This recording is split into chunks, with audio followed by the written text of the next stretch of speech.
kulan ay ujeedadiisu ahayd isdhexgal iyo isbarasho dhex marta bulshada muslimiinta oo ay Soomaalida qayb ka yihiin iyo kuwa Kiristaanka ee ku dhaqan dalka Mareykanka gaar ahaan magaalada Minneapolis ayaa lagu qabtay magaaladaasi. Shirka warsame galbeedka ayaa warbixintaasi Minneapolis nooga soo diray. mahadsanid.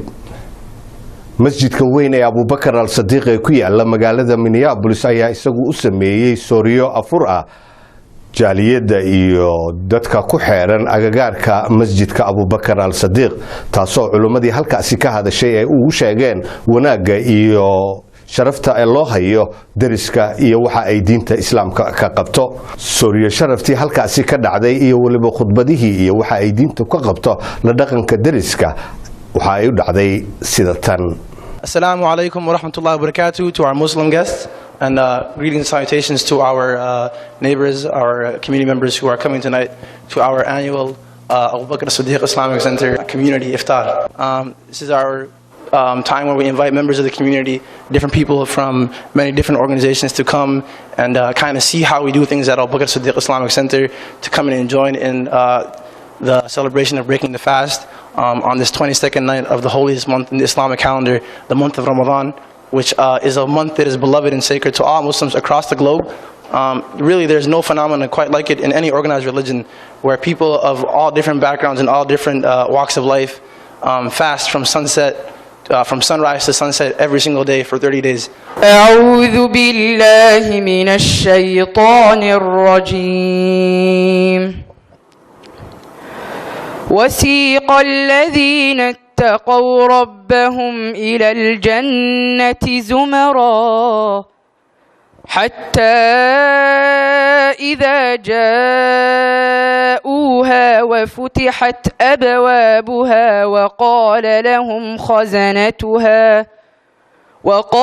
لهم خزنتها سلام عليكم طبتم فادخلوها خالدين. I just want to thank you for opening your hearts and your home to us. And if I may speak on behalf of most everybody here, we look forward to learning from you what you consider to be most precious about Islam and Ramadan and your community. And on behalf of the Abu Bakr Siddiq Islamic community and the leadership here, the larger Somali community, we're very pleased to have you with us this evening. It's really humbling to see a lot of our friends, neighbors coming here. Hopefully will be with us this afternoon to have iftar with us, because that's really a great gesture of goodwill and good neighborly and the start of a dialogue and friendship and understanding. And Islam also gave women the right to inheritance, which at the time was not really a thing. You know, people might even laugh about that notion that how can women inherit? So Islam, in this ayah, God said, "La yahillu lakum an tarithu nisa'akum karhan." You're not allowed to inherit or take the wealth of your woman by compulsion. So you're not allowed to do that.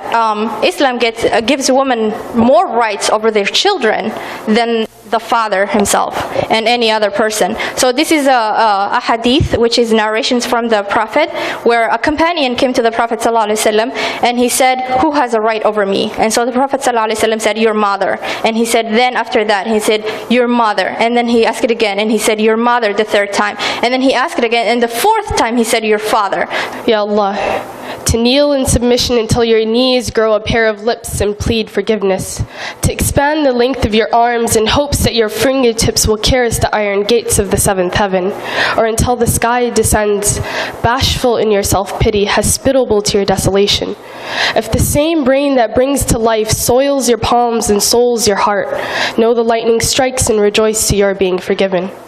It's the 23rd night of Ramadan, and every other drop of rain may very well seal the doorway of hellfire for the one whose face is salt and eyes as hollow of sincerity, of guilt, or of love. I pray we receive our books in our right hands. Allahumma ameen.